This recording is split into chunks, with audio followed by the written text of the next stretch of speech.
All right. All right. How you guys doing today? I'm tired. I've been working on He-Man number 3. Doing the layouts right now, and like I talked about last night, that's the hard part. And I'm doing about a pace of about 5 pages a day. This story is dense. Mr. Tim Seeley, brand new father, Mr. Tim Seeley. If you get a chance on any social media platform, wish him and his wife big congratulations on their brand new baby. Anyhow, I'm tired. I've been working past 10 hours, but I am still here for you. The music that you're hearing in the background is 100% copyright free. I know, because I made it. This is some music that I made. I made about 37 tracks so that I could have some copyright free music to play in the background, some music that I would enjoy. Today you're going to see me working on this airship notebook right here. Right down there, you see it? Yeah. This is a new picture-in-a-picture sort of idea that I got going on, along with changing up the bug. Speaking of bugs, I'm going to be working out some bugs on our live videos. So you're going to see some new things, some new tech brought in. I've got something called Active Track, which will allow me to walk around and the camera will follow me. So if I decide to rant, I don't have to do the old selfie vision. I'm going to turn the music down just a little bit. Hello to everybody here. Why don't you guys take some time to say hi to each other. I see TMC Comics. It's good to see you again. Thank you for joining us again tonight. I see 6 people are in the chat zone, so feel free to say hi to one another. So today, the word is mindless. And I've been actively and subconsciously working on the idea of what I could do mindless. You know, you could have somebody just staring at their phone during dinner, or sitting in traffic or something like that. But again, I like messing around with the unconventional, not necessarily the most conventional idea, but I got something in my mind. I'm going to be doing the sketch today in this Airship Couch Doodles art book. It's the A5 size. You can find these on airshipnotebooks.com. I haven't even opened this up yet. You guys could check this out. This is one of my quotes. It's something that I say. A lot of people, they get married to the results of what they're drawing. So they'll say something like, it's just not perfect, or how I want it to look, and they get discouraged or give up. And to add to this, anybody that's heard me talk before, I mention this a lot, and it's in regard to people that we consider superstars or masters, like pro athletes, or stadium concert giving performers with their dancing and their singing, and they have the best training and all that, but more importantly than that is they practice and they rehearse. So for every minute that we see and we go, oh my gosh, they're perfect, there's probably 10 hours of rehearsal for every minute that we see. So you take that in regard to your art, the stuff we share, our sketchbooks and things like that. We may feel uncomfortable, embarrassed. I'm at a point now where I'll share everything with you. All my sketches, the good, the bad, the ugly, because I sketch on everything. But my point is draw often, draw all the time.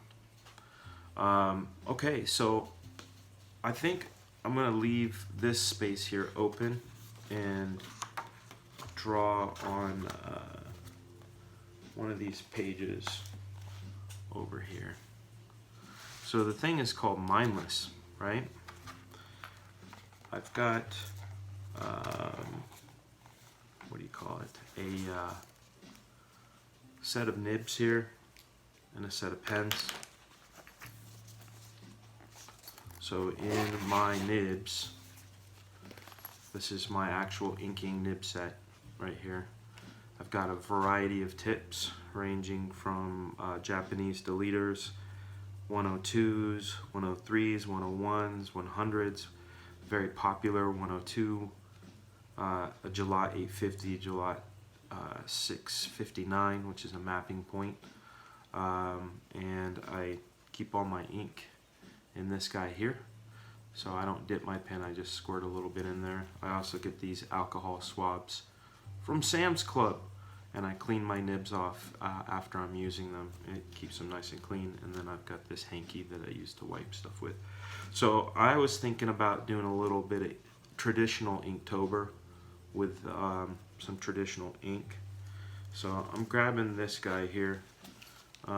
This is the deleter. It's a Japanese nib. They're very sturdy, and you can put a lot of work in on them. Okay, so the idea is mindless. I can start just drawing and see where it goes. I have an idea in my mind.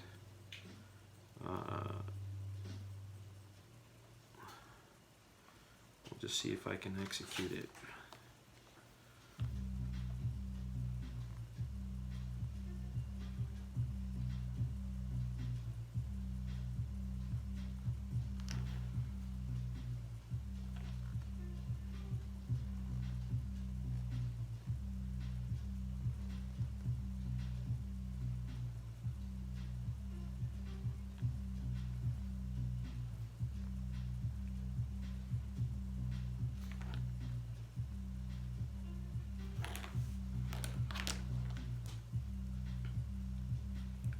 So a lot of times when I think of things, I try to think of the picture as a whole, which I see sort of like right here, and then I think of the parts, and then I think of where the vanishing point is, which is probably right about here. So I try to keep things in my mind in relation to that vanishing point, which I see in my mind's eye right here. It's helpful. Yesterday I showed you guys a little trick with drawing a floor plane to put people's feet on. Alright. I'm going to switch it to just solo on that bad boy. There we go.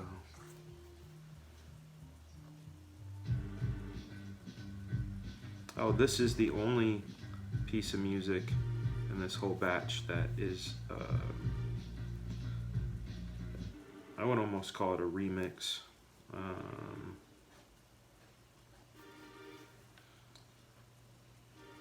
All the keys and a bunch of the drums are me, but that bass line, come on, there's no way I could have came up with that bass line. That's a pretty ridiculous good bass line. Let me zoom in, see if you guys can see things slightly better. There we go.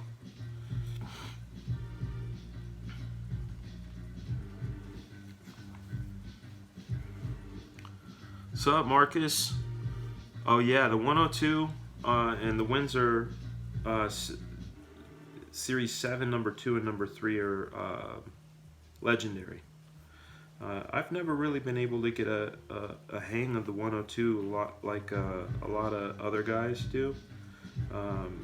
My buddy Adelso Corona, he's a pretty amazing inker. He's inking Bloodshot over at Brett Booth right now. He's a 102 guy, and man, he's just amazing, the level of control that he gets. So I can get a pretty decent degree of control out of like this one here that I'm showing you guys.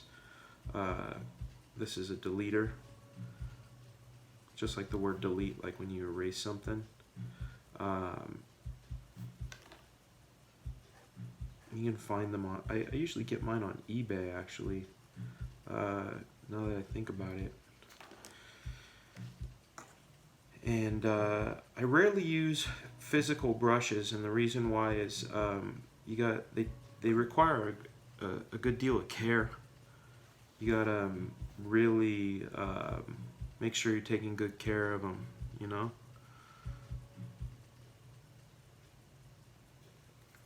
Mr. Green. Okay, I can tell you exactly the answer to Mr. Green's question. He said, "What's up? How did you hook up with your inker for He-Man?" Okay, so I'll make a short story long. Adelso Corona, he is inking Black Flag coming up here after I finish He-Man. And he and I had done some G.I. Joe covers together, and he and I work so well together that I'm like, you're the guy. And he was going to be inking He-Man. Unfortunately, with the scheduling conflicts on Bloodshot and He-Man, he couldn't take the He-Man job. You know, and I was bummed because I just want to work with the guy because, like I said, he's immensely talented, and what we do together is pretty dope. So I thought, hey, well, what the heck? I think I'll just more than likely ink myself. Hold on a second. This camera's acting like it needs a battery. Hit close. There we go. There we are. So I was taking on the job and said, you know what, I can ink myself. I like the way my stuff looks when I ink myself, and I'll just work that way. Well, I got about, I don't know, 12, 13 pages into the book, and I just was finding that I was spending far too much time on a page than I needed to, and had a little bit of a internal dialogue regarding why was it so important that I ink it, and I said, you know what, I'm just gonna let it go, and mentioned to my editor that I'd like an inker to come on board. He said, great. He gave me a list of names of people that he liked to work with that were available, and the top of that list was Richard Friend. And I've always admired Richard's work, and didn't realize that I could have someone of that caliber available, you know.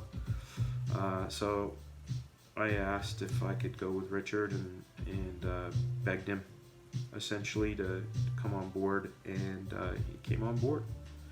So he's been inking and doing a great job. Where, like I said, he did seven pages of issue 1, and is all of issue 2, all of issue 3, and so forth. So that's how Rich came along.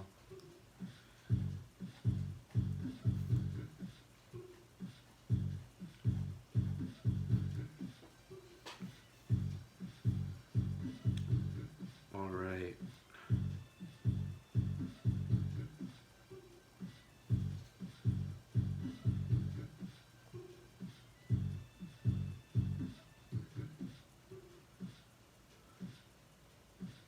If I get silent, I get in my head a little bit when I'm doing this stuff. Most of the time, like the time lapses you'll see me work on online, those are just me and some of my favorite music playing, and just going to town and not talking to anybody and not thinking about anything verbal. I'm actually pretty much all in my head.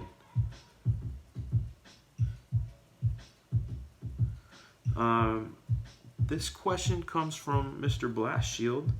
It's regarding that he keeps his quill in wrapped up in tape and wants to know where I got my holder. Believe it or not, I got these at Dollar Tree. They're for pencils for little kids. And I saw them and I said, yo, those might fit my my nib holder.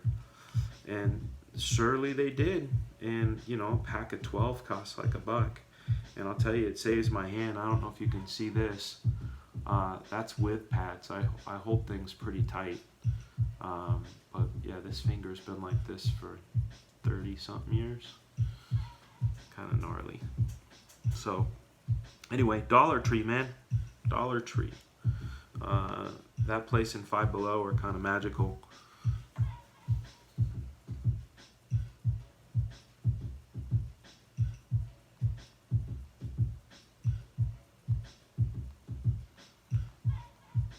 One of the things that I want to talk to you guys about, since you're here, because you're here watching for Inktober, but you got to listen to me talk, and you know, I've got to give you guys interesting things to at least hopefully interesting things to fill the time, other than, you know, you can watch this, I could put it on mute and you watch this, maybe that would be more enjoyable. I don't know, but one of the things that I think would be fun is talking to you guys about some social media strategy ideas. So, for example, I'm filming this, right, and I'm making this here Inktober sketch. I'm able to give you guys some words of wisdom regarding these tools, hopefully some process things, answer some questions, that sort of thing. But I'm also making content in regard to, like, if this is a cool drawing that you'd want to be turned into a sticker, you could say, hey man, make that a sticker. It also becomes, I can take clips out of this and put it in different formats and different things. I got a message from DMC, the place to be, boom! From that guy right there, DMC, and the place to be, Fregaboom, because Fregaboom is playing in the background. Like I said, new tricks, bells and whistles. I also get to use this time to tell you guys about projects, things I'm excited about, get you guys opinions. And hopefully this can be a lesson.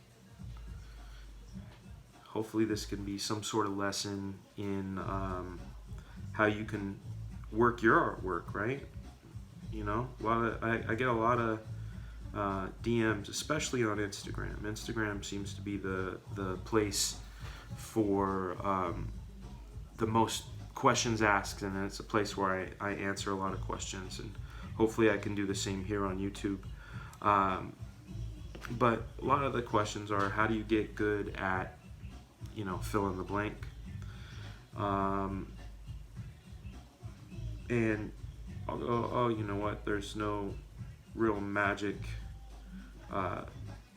formula, but I can tell you what I did, and I can tell you what did not work for me, and that sort of thing. So that could be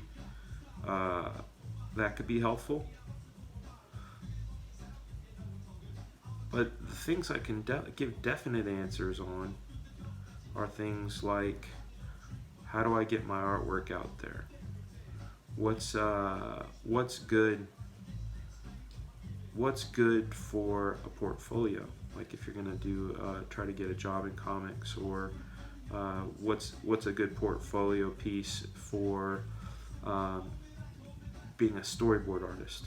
You know, that sort of thing. I can answer those kind of questions, and hopefully guide people in the right direction. I mean, when I was coming up,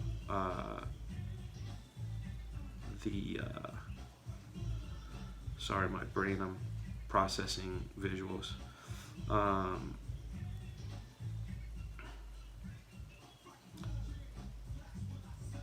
back when I was coming up, and this makes me feel so old and, you know, whatever. But we had the library. We didn't have the internet. We had, you know, magazines and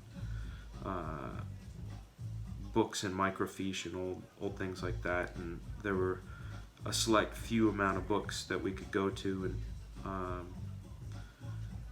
you know, makes your mind really hungry. I guess that one of the things that's kind of interesting about the internet is that you get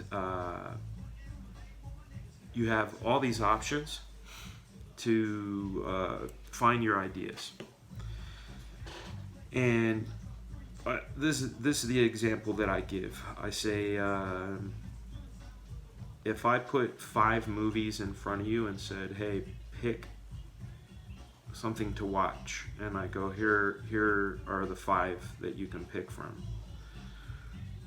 Pretty sure that in a small amount of time that you'll come up with the answer of what it is that you want to watch.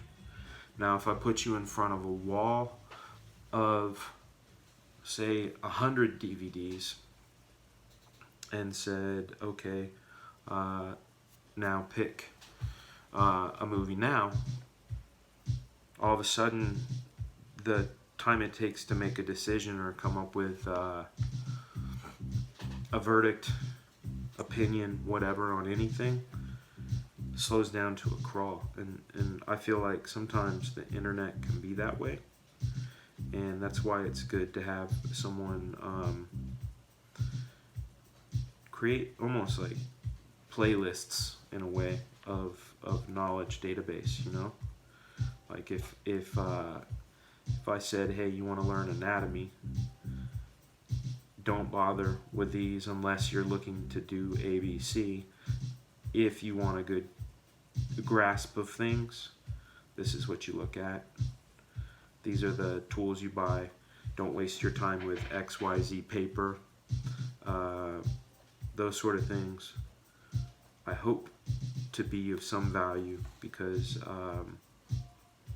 like I said, you know, I've said it before, when I talk about, and I'm not comparing myself in any sort of way to Lewis and Clark, but I'm using it as an example. Lewis and Clark had to fight all the wilderness and wild animals and, you know, the environment to pave a path for the people to follow them. And then now, you know, here it is, however many 100, 200 years later. I don't know my history dates that well, but however it is, now we have highways and GPSs and things like that.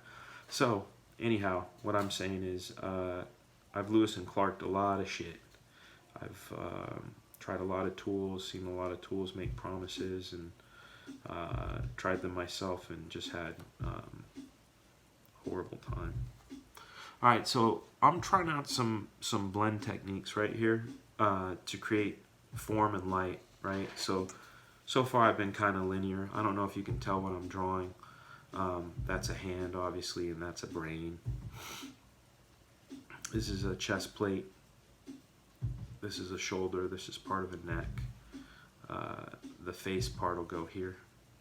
So that's a lot of what I'm seeing right now in my mind. So this area here, I'm thinking of the form almost like a sculptor would. In fact, I'll go a little faster. I'll grab this other pen and I'll be able to move a little faster. And if you guys have any questions, please ask, because that's what I'm here for. Alright, so I feel this sort of form here. It goes up and around, and it goes up into this thing.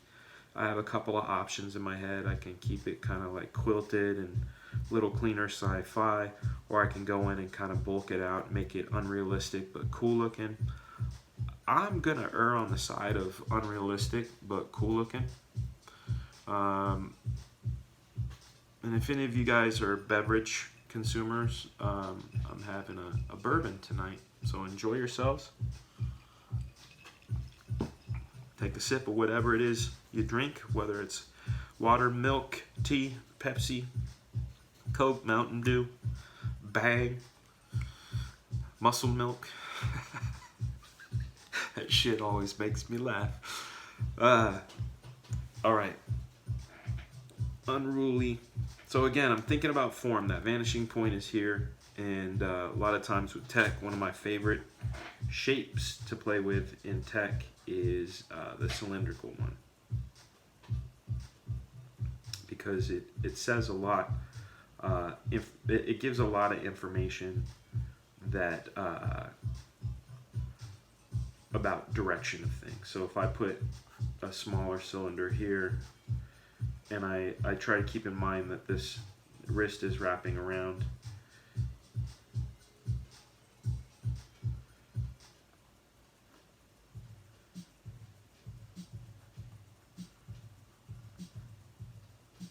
suddenly now, and this is overlap, suddenly now we have like a sense of shape underneath there.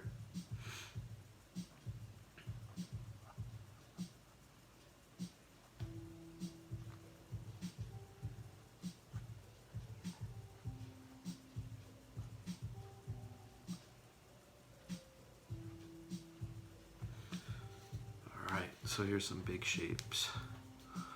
Underground Comics, what is happening? Thank you for joining us. I have an answer for you.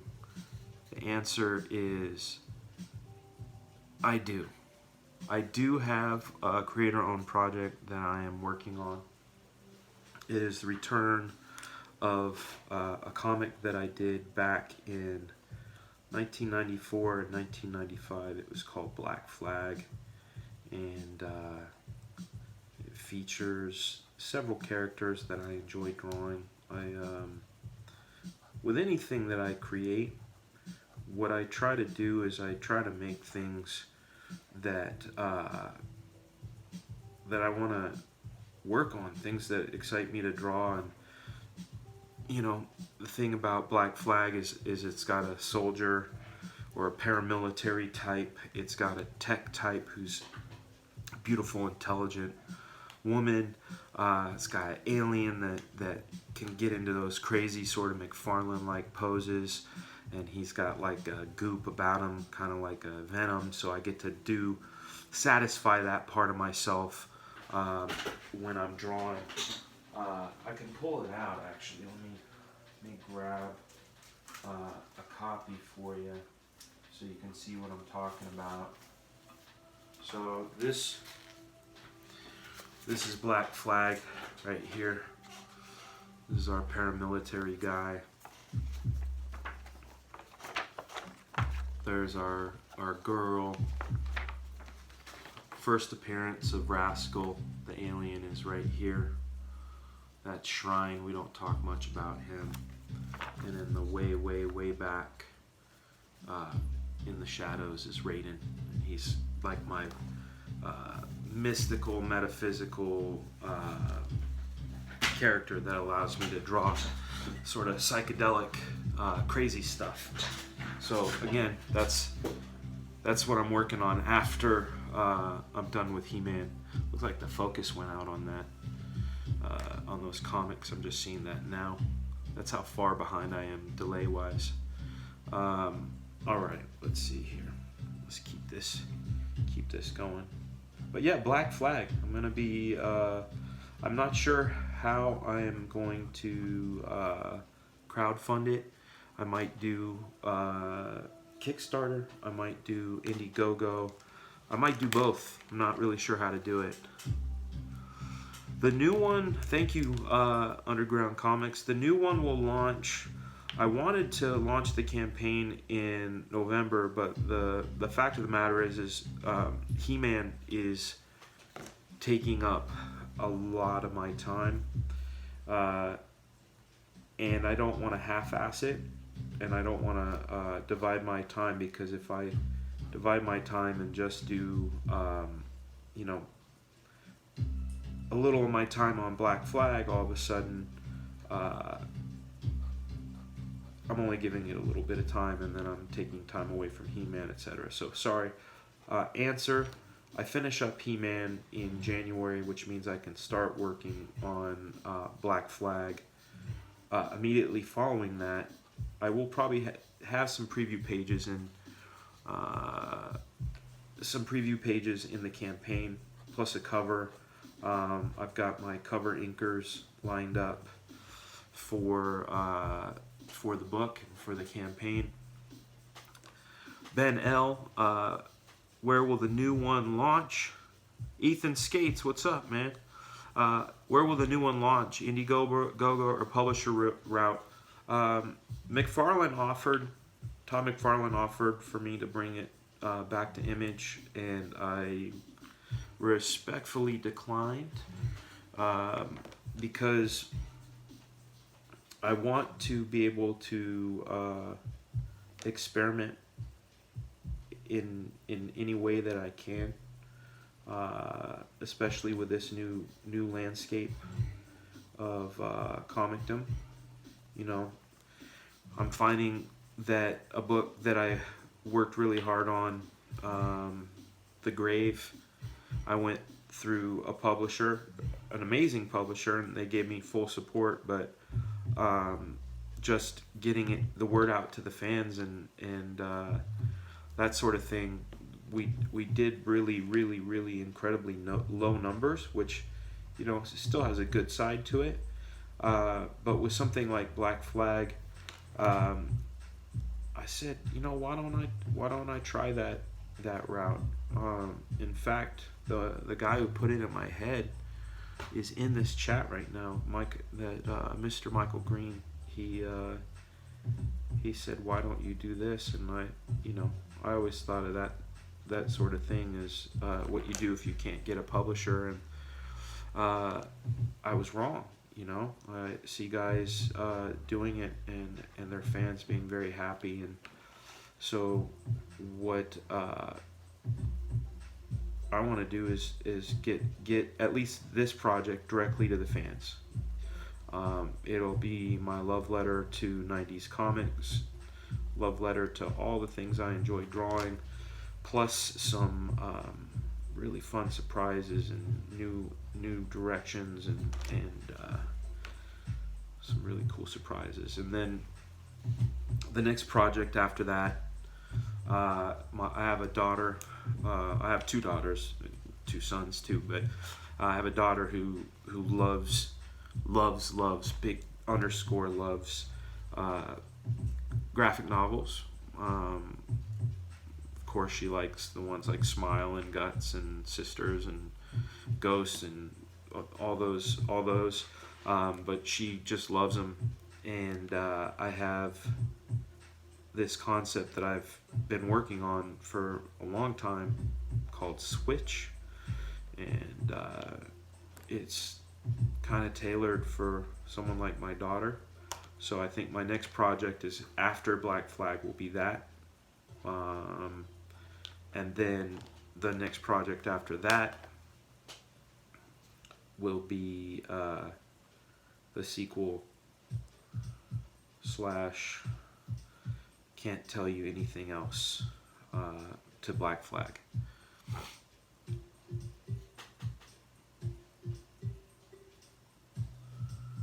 That's right, Ben L. You hit it on the head. You guys hit it on the head. Here, you know, one of the things that I noticed, because I see some of these other guys' YouTube shows, like my buddy Ed Piskor, he has, I don't know if you guys check it out, it's Cartoon Kayfabe, and they talk about comics and stuff, and one of the things that I really dig about the chat room is there's a good sense of community, and they talk amongst themselves, and it's just cool. That I think it's really cool that can happen, because back again, I keep making myself sound like an old dude, but back in my day, we would have to go to Comic Cons to be able to talk to other people that were into the same shit we were into, other than our buddies and our own little comic fan clubs.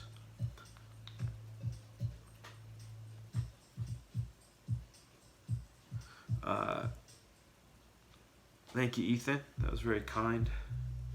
I was gonna tell you guys one of the things that is really kind of a trip, and when I think about the history of things, you know, it's like I just said, I was an old man, and we used to have a comic club, and we had this comic club called American Funnies, and the purpose of it was that we wanted to get our comics cheaper. You say, what does that even mean? Now, your store, because they are our store, and we love our comic store. I love my comic retailers, and I have lifelong friends in retailers. The way their business works is Diamond buys the comics from Image at 45% of the cover price. And then I taught myself with books, a lot of books, and meeting a lot of people that drew, and asking questions and learning things and running my head into walls and stuff. So your store buys the comics that Diamond paid 45% of. Your store buys it for 55%. So Diamond, as a distributor, makes 10 cents for every dollar, and then your retailer makes the 45 cents for every dollar, and then Image Comics, they make 45 or whatever it is. Yeah, 45. How that adds to 100, I don't know. Except for that margin. 45, 45, 10. Yeah, there you go. 90 plus 10 is 100. Okay, so what my buddy Fred had figured out was that if we got enough of us comic buyers together, we could order enough from Diamond to be considered a store and buy our comics for 45% of the cover price. So that's what we did. And sorry for the hair dryer, I'm trying to make this ink dry faster.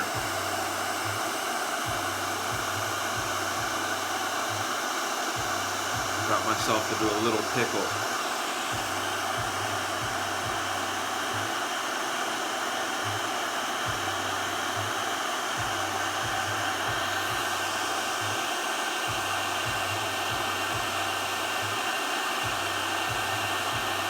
Almost there.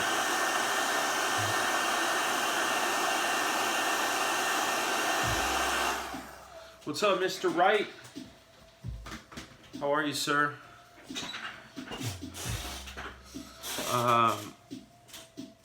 Anyhow, that is how we got the comics at that price. But I was able to meet a bunch of people in that club. Like I said, my buddy Fred, I thank him in my book, The Grave, and I still consider him one of the most wonderful people I've ever met in my entire life. He used to take my buddy and I to conventions, and he took me to the convention where I met Rob Liefeld, and that I'm coming up on 30-year anniversary of that. Which is kind of crazy to think about, you know. I met Rob in 1989. It was November 19th, and this is how crazy I am and was and probably will be till the end of time about comic books and drawing. Is I had a TV show when I was in high school. It was kind of like Wayne's World, you know, those public access sort of deals. And every Wednesday I did a show called Comic Review for You. And so Fred, who was an adult and could take my buddy Mike and I as far out as, you know, San Francisco, which was like a good hour away from where I grew up. Fred would take us out there, and the point of the visit to that show was I wanted to talk to Eric Larson, who had who had given me a pretty intense critique a few years prior. Derek Robertson was at that show, Arthur Adams was at that show, and then Rob was at the show. And when I met Rob hadn't even drawn the New Mutants yet. I think he had just got the job, and he had done an annual or something, and What If #7 had just come out. And he was sitting next to Eric Larson.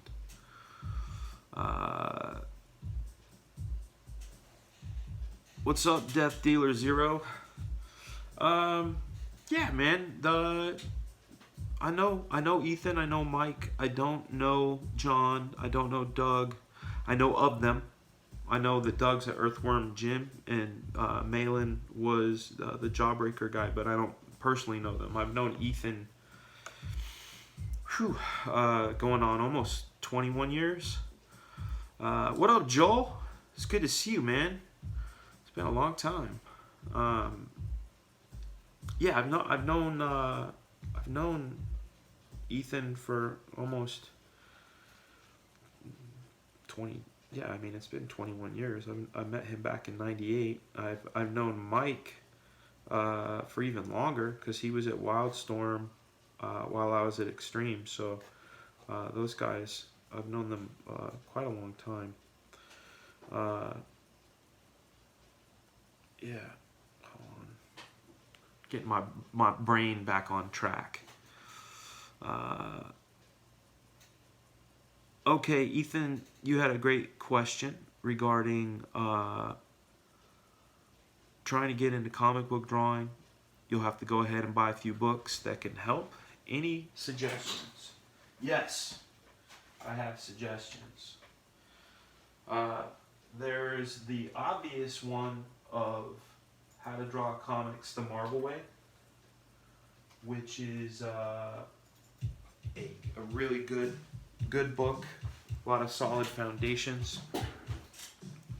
DC had put out a series on comic book penciling and inking, and those are worth a cursory glance. I would also take a look at books. There's a book called Rapid Viz.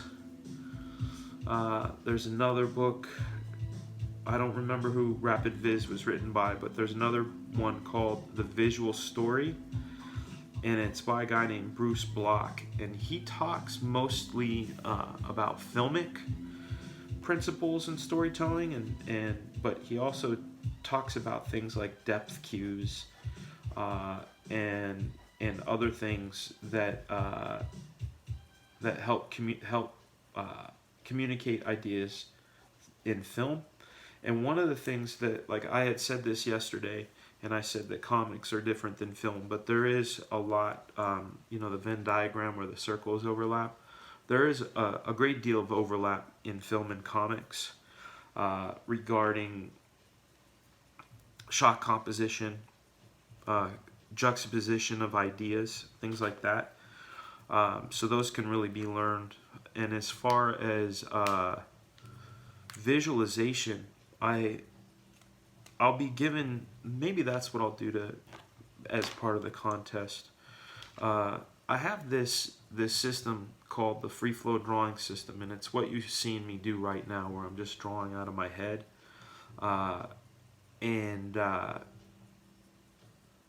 The way I went about getting this done was by kind of hacking my brain, finding the weaknesses that I was having, and then taking those weaknesses and finding solutions to destroy them. And I came across concepts in books that I was already familiar with, but I hadn't use them in this way. So the first book that I want to talk to you about is called Drawing on the Right Side of the Brain. Now, that's not going to teach you how to draw, okay? I know you just said you want to learn how to draw, but drawing, I'll break it up into a couple things. Peter, how are you, man? I would love to come on to the Alterna Comics channel. Guys, I just met Peter about a month and a half ago at the Terrificon in Connecticut, and was completely blown away by his operation, his commitment to comics, and the idea that if you have an idea and you really believe in it, you can make things happen. And he's got a printing system that is gorgeous. It's got a really great feel, and it embraces all the things that make comics. So I recommend you check out Peter's channel for sure, and check out his whole deal over at Alterna. Dude, thank you for dropping by. I would love to come through. Caught me off guard there, man. It's such a cool thing. All right, so that's right. I was talking about what drawing is. So drawing, I'm going to break it up into two different components, okay? There is the technical knowledge, right? That's some of the stuff that you're going to see in books. If you want a shade, the light goes here, and if you want to have the form, you practice this thing, and if you want to, learn gestures, you practice this, etc., etc. But then there is this other part, right? And this, there's a saying. It goes like this: Shakespeare would still be Shakespeare if he wrote it with his left hand and a crayon, right? It's not his handwriting. Great handwriting does not make a great writer. That's another way of saying it. So you could have all the technical knowledge, but if you're taking all those things and putting all those things together in a very bland and non-imaginative way, that you're going to be left with that. And the important parts of drawing, and this is the stuff that I emphasize the most, is being able to see, being able to visualize. I know that sounds very similar, but it's actually knowing what you're seeing. And here's the example, okay? So when I was a kid, my grandfather, he taught from that book, okay, when I was like 12, 13 years old, and he taught it at the adult school. It's like a continuation school for people that want to earn credits, or bored housewives that want to learn pottery or how to draw. And my grandfather just happened to teach the how to draw class, and he taught from the Betty Edwards book. So my indoctrination of that book came from that place. Okay. So we used to go out on these drawing trips, and I lived in a town up north called Martinez. Up north, I don't even live in the West Coast anymore. It's up by San Francisco. It's called Martinez. Still there. I try to visit when I can, but more and more there are less reasons to go as time goes on. People pass, and those sort of things. So anyhow, we have a marina in Martinez which overlooks to this other town called Benicia. And Benicia, you can see some of the houses and some of the buildings, and my grandfather decided we would draw the vista that was in front of us. We could draw Benicia. So I started drawing the chimneys and all the bricks in the chimneys and the window panes and the all the things that you would find on a home, and I looked at his drawing, and it was very gestural, and it was comprised of shapes, but it was very accurate as far as capturing the essence. And mine looked like a very detailed drawing approximation of what was over there. And he said to me, "You must have incredible vision." And I said, "Why?" He said, "I can't understand how you can see those window panes." And I said, "Well, they're there, aren't they?" And he said, "They are, but can you really see them?" And he said, "Imagine you were from Mars, and you had never seen a human home before, right? You don't know what a window is, you don't know what a window pane is, you don't know what a chimney is, but you had to do a drawing of what you see. You have to be very precise in what you see." Now, I'm going to rewind a little bit and say this, and if I offend anybody, I apologize. This is only a matter of opinion. I am not a fan of hyper-realistic illustration. I am not a fan of people that do gigantic versions of a human eye, and they go, "Can you believe this is not a photograph?" Well, it could be a photograph, and that's why I go, if you want to do that by camera, otherwise, again, you get into that territory of what are you saying? Oh, you can draw really big and photorealistic. Okay, so I'm not saying draw accurate for accuracy's sake. What I'm saying is learning the act of observation for what I'm about to talk about next. If you are able to visualize things that don't exist, like if I say imagine a praying mantis listening to a boombox, eating ice cream, drawn in the style of Joe Mad, and then I say, no, you know what, let's make it drawn in style of Jack Kirby. No, you know what, let's make it like Fat Albert cartoon. All of a sudden in your mind, at least a lot of us, will have quick flashes or a feeling of what those things are that I just described. Now, the ability to be able to hold those things in your head as if they existed, that is the challenge, right? So you take that idea that I was talking about, drawing what you see, from Betty Edwards, and that book teaches you how to see, and then you take this other concept that I'm telling you about this visualization, seeing something that doesn't exist, and seeing it with absolute clarity, right? Now, if you could see it and translate it a la Betty Edwards, you see it in your mind as if it existed, and then you draw the thing that you see in your mind's eye with the Betty Edwards style technique. You're going to be heads and tails above, especially if you have ideas. Again, because like I said, ideas are key, and that's what I'm talking about. Like, there was a friend of mine. He was an editor at Dark Horse when I met him.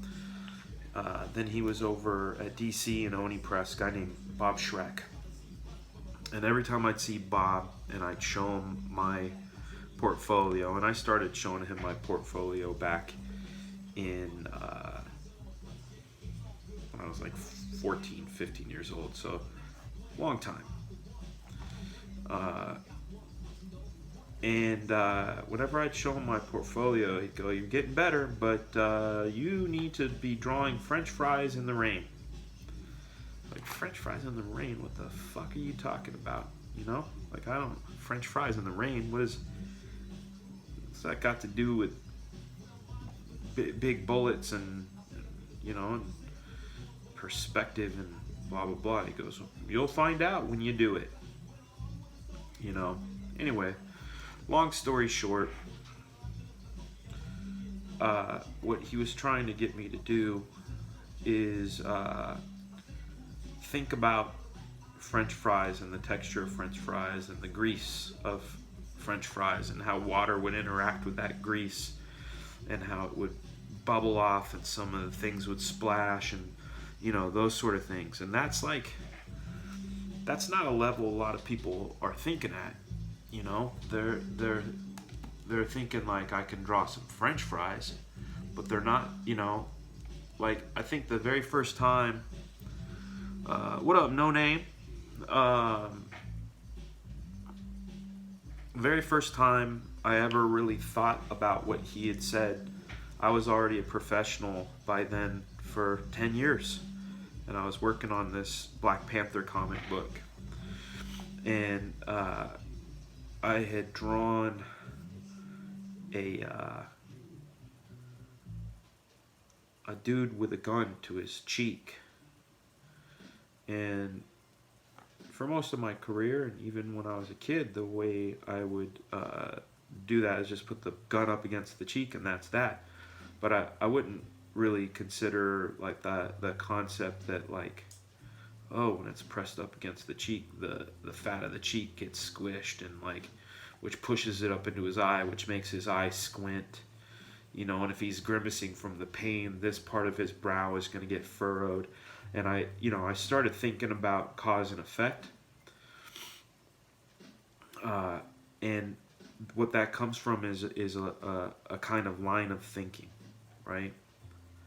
So I know it was the longest answer for you, Mr. Ethan Skates. But those are the books and those are the whys, and that's it.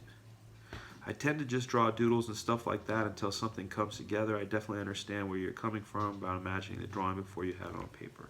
Yeah, and both are good, man. Doodling, again, like you think when a person, let's say a football player, I'm not a sports guy, but you take a football player and you go, oh, when they do those tire drills, that's not even like a part of the football game, but they do that stuff because it keeps them light on their feet and limber, and that's the point of it. So doodling, I doodle all the time. It's it's a process. You're never gonna hear me say things are stark, must be like this. I'll say to avoid some things, but no, I'm.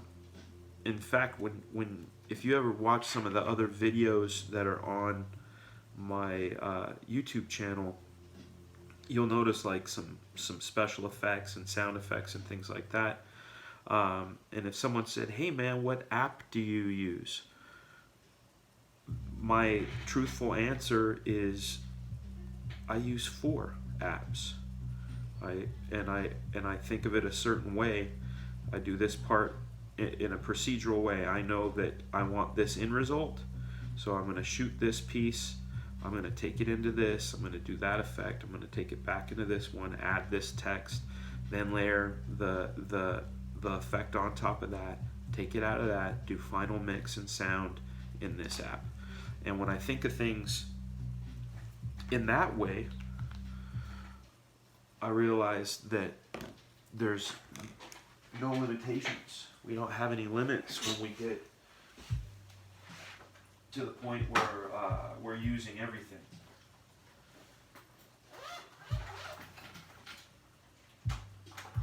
So, doodling, yes. Doodle all the time, man. Do it. When you have an image in your head, does it remain static or does it shift in your mind as you draw?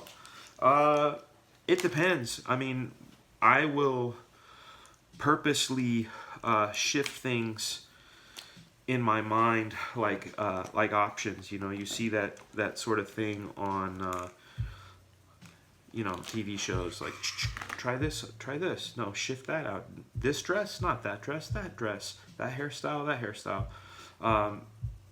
in a more sort of complex way. Like when I saw this image in my mind of this robot holding the brain with its head open for Mindless, I saw a shot that was directly over his head where the brain was down here, his head was here.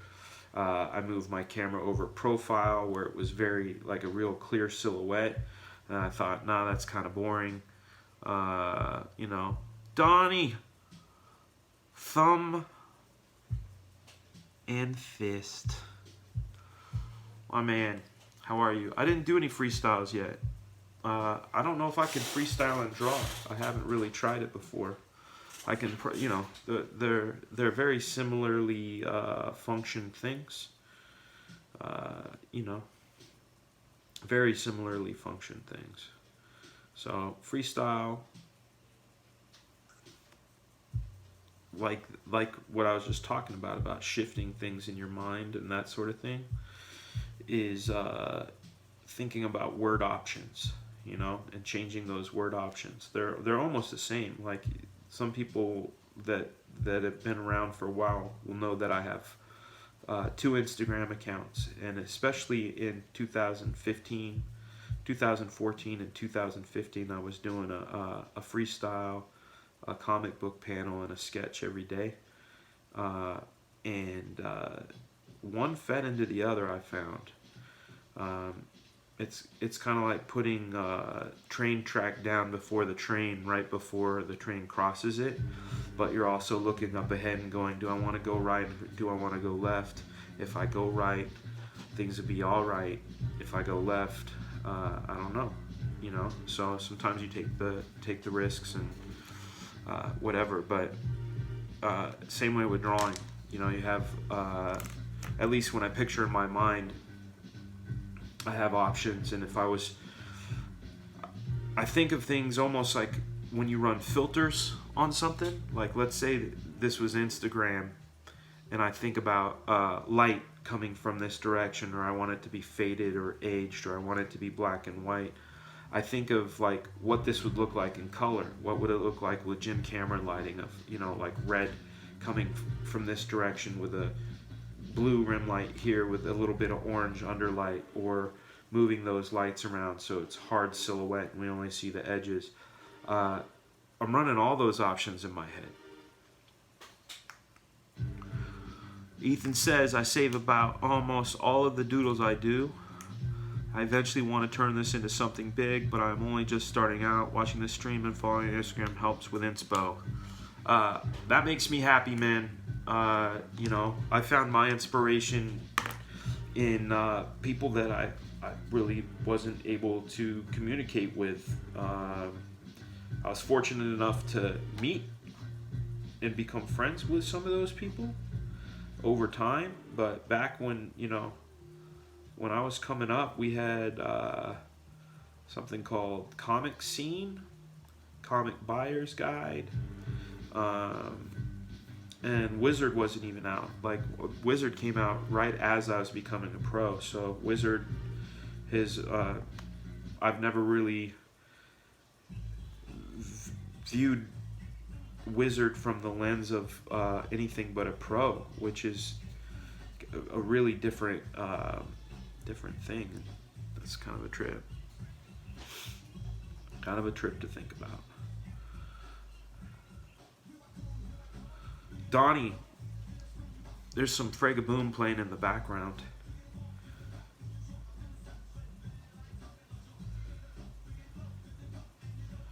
All right. So we got that part of his dome done. Let's split this open.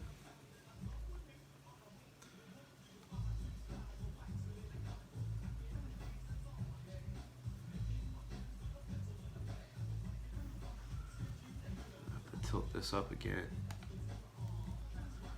Actually, let me see. Does it? Oh, there we go. A little better. A little better.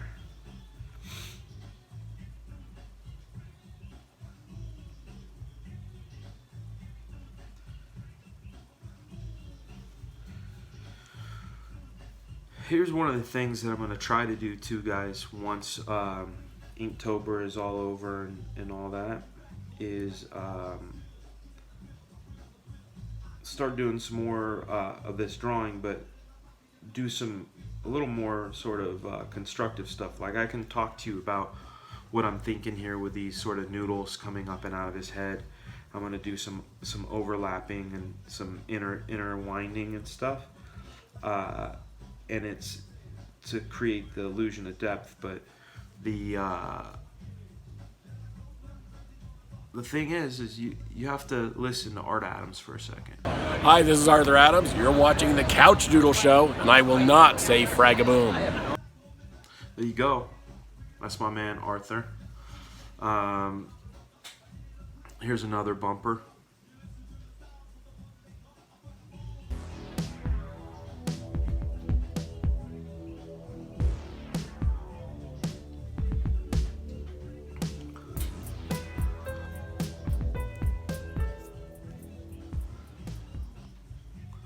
We are back.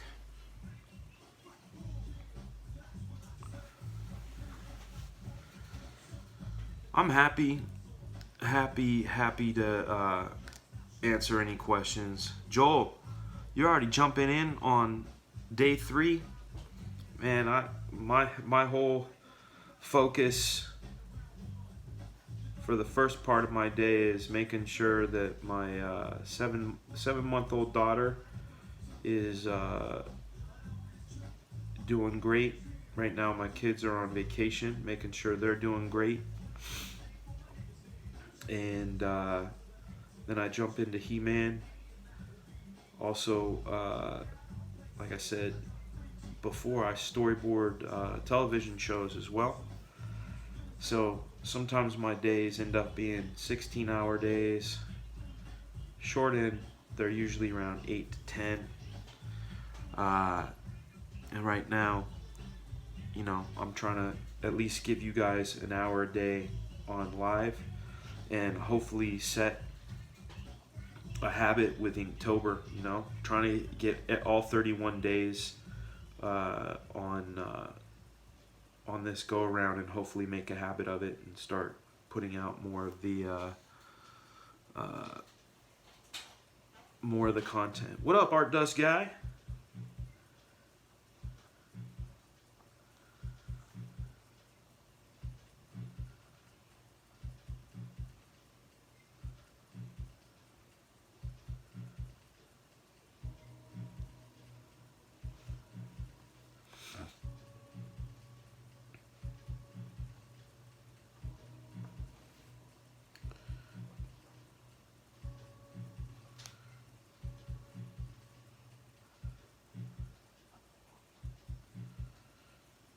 Right. So I'm gonna finish this up by putting a little bit of texture underneath here.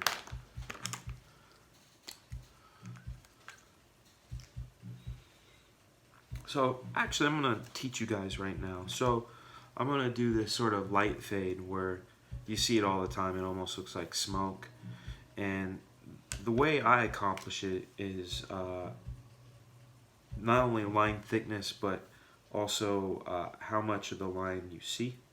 So these down here will be shorter and further apart, like this.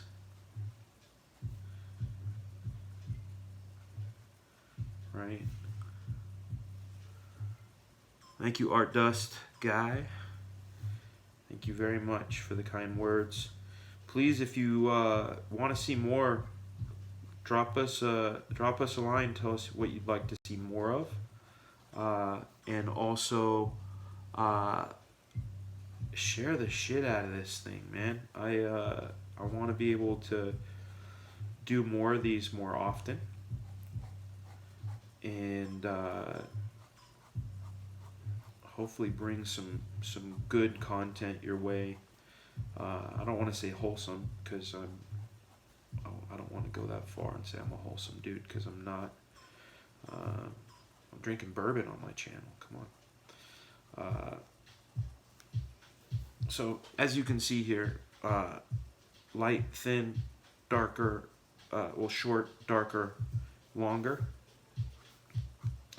and then what I'll end up doing next is directional change, right? So that'll give another bit of darkness to it. So this is the cross to the cross hatching. So little short ones like this, and then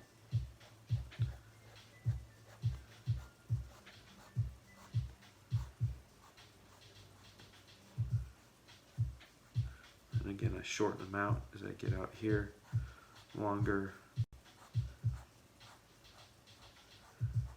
a little more substance to the thickness of the line.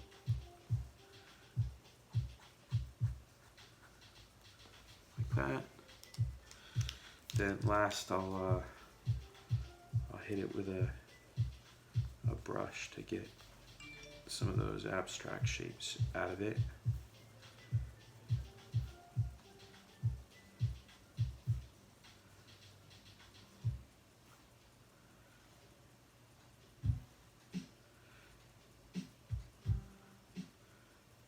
Hit a few more blocky shapes in here with the black.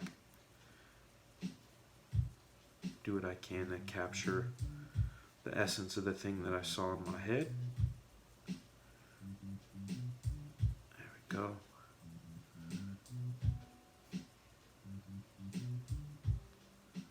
Do do do do do. And there we have it.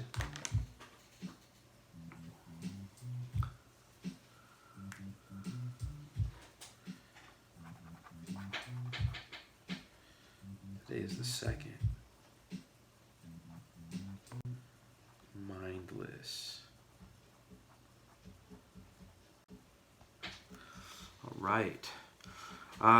All right, Ethan, you have a question regarding a giveaway. So, what I'll be giving away is copies of How to Draw Comics the Marvel Way. Like yesterday's featured this guy here, which was Smoke. Rings, it wasn't Smoke, it was Ring, and I made Smoke rings. I'm not sure what the dynamic of the contest is yet. I'm sure I'll have it figured out. But I want it to be something where you guys are sharing the channel and helping the channel grow. You know, it's a promotion. It's like anything else you see out there. And I believe in full transparency, letting you guys know what I'm up to. So what I'm up to is I'm using Inktober as a way to get to doing live more often, to building a fan base, to be able to have a more robust YouTube channel to start putting content up on, and publish that graphic novel sized book every year, 1 or 2. Actually, I kind of want to do a tandem thing where I do, Eminem, the rapper, not the candy. If you notice, he will do a funny song and then he'll do a serious song. Like he'll do the real Slim Shady, Please Stand Up, and then he'll follow it up with Stan, or he'll do the some other funny song, and then he'll do I Am What I Say I Am. So he does this sort of tandem thing, and artistically I think that's healthy, creates balance, it gives your fans something so they don't get what at least in music's concerned is called ear numbness. If like Nickelback, all the songs sound the same, repetition, people get done and over it. So what I'm thinking of doing is doing high intensity 90s style comic book action graphic novel, one of those, and then I have I don't want to call it softer stuff, but I like my story for Switch is about a teenage girl who loves a series of books called Seasons of Magic, and the hero in Seasons of Magic is a girl named January Winters. She's like a Harry Potter type, and through a series of crazy things they end up trading places. So you have a fictional character stuck in our world, and you have a real person stuck in the fictional world, and sort of the things that happen. So that's not bullets and explosions and the things that you normally find me do. And then, I have the book after that, which involves Black Flag and another one of my concepts. The Grave is sort of like how Switch was. It's not necessarily like in your face stuff. So I'd like to do 2 of those a year. And if I could turn this channel into one with purpose, like I said, to inspire, illuminate, empower creativity in other people through example, not just my own, but some of the people I interview. They live awesome creative lives, and if that can help, then I'm giving. And the thing that I hope would happen as a after effect is that people enjoy what I do and want to support it by picking it up and giving it a read. And then I hope that's so good that it makes you want to make your own. So that's the idea. So my making a contest is just a way to jumpstart that stuff. Same with this YouTube, this Inktober live, and I'm really working on making 2020 just a great year for creativity and everything that we're about. Let me see, I got some new questions. Fathead is doing that with his books. Comedy, then serious, repeat. Well, there you go. There you go. How to draw in story would be cool from your perspective. How to draw in story. Frank Cho shows YouTube videos. Yeah, Frank's very talented. Joel, thank you for sharing it.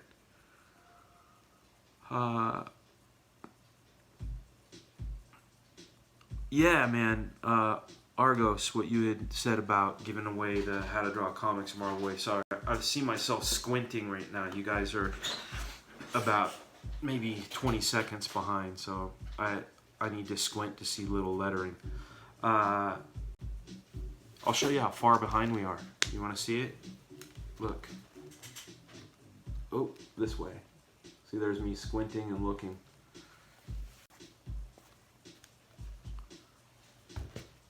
But this is how I see. How many comic pages a week is a good pace? Well, I'll tell you what my editor wants from me. My editor wants 5 pages a week. So that's like a 9 to 5 job, right? Like Monday through Friday, create a page. And one of the things that as an adult, and I say that because I feel like this is my second career in comics, and I've told this story before, and I'll tell it to you guys again. And this is how I feel like I've been very blessed, very lucky. I have no complaints. I only have observations. Back in the day, when someone would break into comics, someone like, say, Jim Lee, we all know who Jim Lee is, so he's a good example. He will have done a book like Samurai Santa, some really forgettable Alpha Flight issues, and then start coming into his own with the help of Carl Potts on Punisher War Journal, then do some fill-ins on X-Men, and then right in a few issues in, kind of start becoming the Jim Lee we all know and love, okay? But there's probably 2 years of doing stuff that virtually nobody saw, or if they did, they go, hey, this guy's got talent, but it wasn't like, oh my God, look at this guy. Everybody knows his name, look at this guy. For guys like myself, guys like Marat Michaels, Pat Lee, some other guys, our experience was a bit different, because the very first book that I ever did, the very first book that I even was part of was Young Blood Zero. Okay, everybody saw that book. It sold 1 million copies. The very first book I did myself was Blood Strike 1, with Rob Liefeld doing layouts, and I did the pencils. 1 million copies. Image was on everybody's mind, and a lot of people picked up that book. That's awesome. Everybody knew my name, and I was fresh out of high school, greener than green. Problem with that is people are seeing my worst work first, essentially. And there are a lot of pressures that come with that, especially being in a studio. having a guy like Rob Liefeld be your boss, having other people in the company be people that you idolize, guys like McFarlane and Jim Lee and Portasio and Larson, those guys. And I can't say the best habits get formed under those situations either. Again, not putting any blame on anything. I'm just talking about perspective, going back to why I feel like I have a second career in comics now.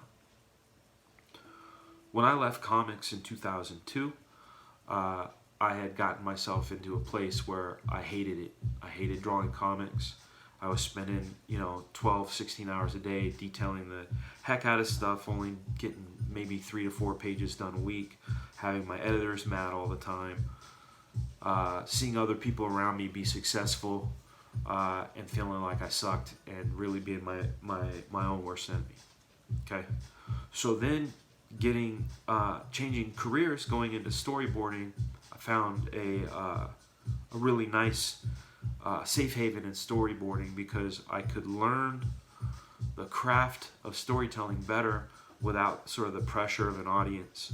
The only people I really had to please were my producers and directors, and I made a vow to myself to never be late, to always deliver on time and deliver more than what's expected of me. So I did that for from 2003 till 2010. Did some scattered storyboarding here and there.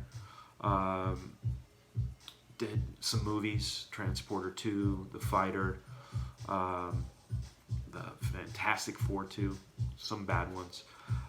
Anyhow, after directing and working for Mattel for 5.5 years, I learned how the process of how a movie gets made, worked and directed, supervised crews of over 100 people, got to see the big picture on things. And now that I'm drawing comics again, I realize my position in that there's an inker waiting for my pages, there's a colorist waiting for that, there's a letterer waiting for that, there's fans that have expectations, and you have to dial back into something that you can do 5 pages in a week. And the way I do that is I'll lay out the entire book first, and then I design pages in a way that I know I can complete them in 10 hours or less. I'll never draw the way I did on Black Panther. I draw more detailed now because I have more confidence, but what I mean by I'll never draw the way I did on Black Panther is I'm never doing a 16-hour day for weeks on end, burning myself out, and never doing that again. So, long wind. Let's see some new stuff. How many pages? That's that. Trying to help other people. Thank you, sir. Paul, how are you? Phone holder. This one is a piece of shit. That one there. Let's see. We don't have camera 2 on. This one. Oh, this one quit. I wish I could show it to you. They look the same, but they're not the same. This is something I got at Walmart. See how it's flimsy? Barely could hold that light phone. I've got a heavyweight phone, the one I'm talking to right now. It is made by a company called Bestek, B-E-S-T-E-K. Bestek iPhone holder or phone mount. You'll find it on Amazon. Very sturdy. This is flimsy, like super duper flimsy. The clip on it is terrible. I need to get another one of the Bestek ones. I thought saving $3 by buying this would be a save. It's not. So there you go. Yeah, like Capullo started on Quasar. Yes, those are incredible, but that you got to build. Anyhow, I think that's our time, guys. Any more questions? I'll open it up for about 5 more minutes. I'm gonna have myself a cool, refreshing Sweetwater IPA. They don't sponsor me. I sponsor them. They get my money.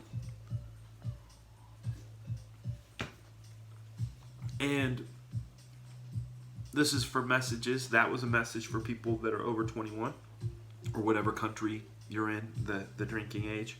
And then the other one that I recommend, see this bourbon right here? This is a tech secret.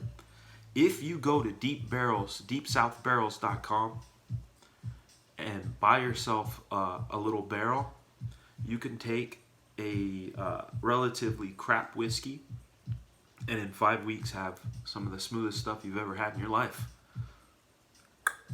Have one on me. What is, let's see, what did you say? Yours broke too? Yeah. Yeah, this thing's a wad. If you see this at Walmart, in fact, I'm going to go get the box. If you see this at Walmart, don't buy it. Do not buy it. You get what you pay for, and I'm telling you, this is, it's super flimsy. It won't hold your phone for anything. What's up, Zaid Comics? Do I use Prismacolor microliners or the Faber-Castell? Are you talking about for color? Because for color, I use almost exclusively watercolors when I am coloring things, or obviously Photoshop, right? Photoshop is the go-to, but when I'm doing my personal work, it's watercolors. Am I going to be in Connecticut for Terrificon? I hope so. Mitch, the guy who put on the show, puts on an incredible show. One of the best I've ever been to, in fact. Next time I'm going to be close to Connecticut, if my geography is correct. I will be in New Hampshire later this month, October 25th, 26th-ish, with Frank Thierry, Jimmy Palmiotti, Amanda Connor, and Billy Tucci for Comic Bash up in New Hampshire, which is going to be a good time. Kevlar, thank you for the kind words, man. I'm happy to be posting again. I just need to get, I just need to get into the habit of it. That's the problem. I was talking about this yesterday on the feed, which was a year ago yesterday. My family moved here to Georgia from California, and we drove 5 days. 2018 was an incredibly challenging year, a good one, but incredibly challenging. I decided I wanted to start up the YouTube channel. You'll see a lot of my videos coming out January, February, March, that sort of thing. Well, in May of last year, Mattel had gone through a series of layoffs, and they laid off a whole bunch of people, myself included. Then my wife got pregnant about 3 weeks after that, and then about a month after that, our landlord in California had informed us his son was getting married and that he enjoyed us as tenants, but we would have to leave. So I had no job, baby on the way, and no house. So that changed my game plan as far as what I wanted to do with the channel. You'll see that like stuff just dropped. I was active, dropped. So that was a scramble to find a new option, new work, all that.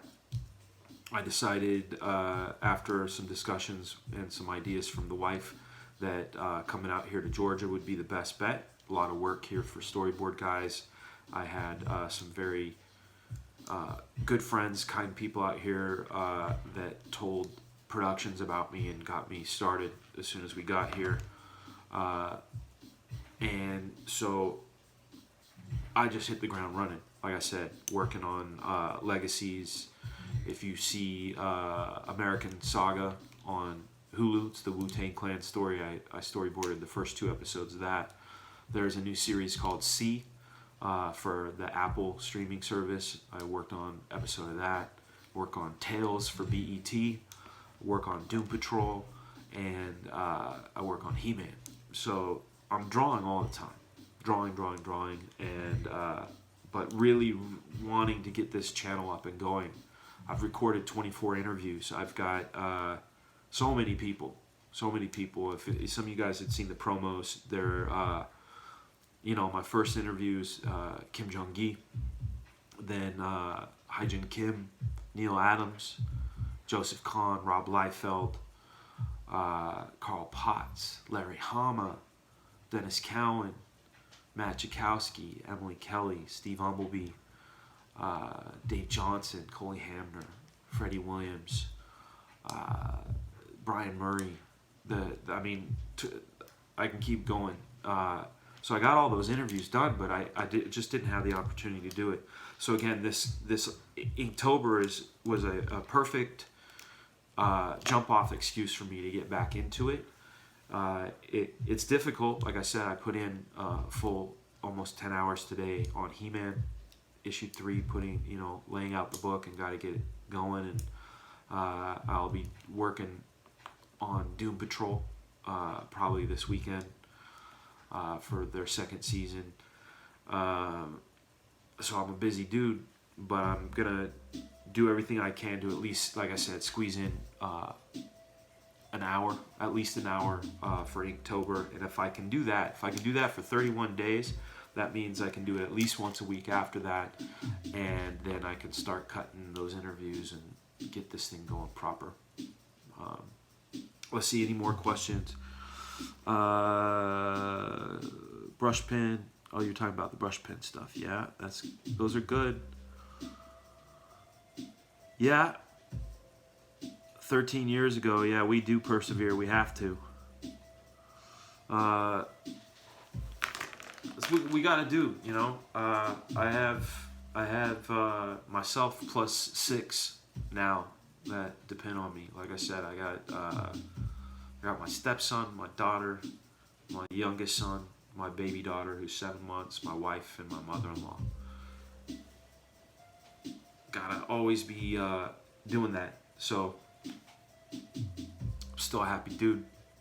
Stress is high, but I'm a happy dude. All right, guys. Thank you so much for joining. I'll try to be as consistent as I can as far as the 9 p.m. Eastern.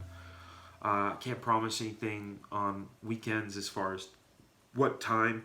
And when I do get into the super chop where I'm working, 8 hours on one job and 8 hours on another, I promise I'll do everything I can to do every day, but there might be some half-hour sessions versus an hour.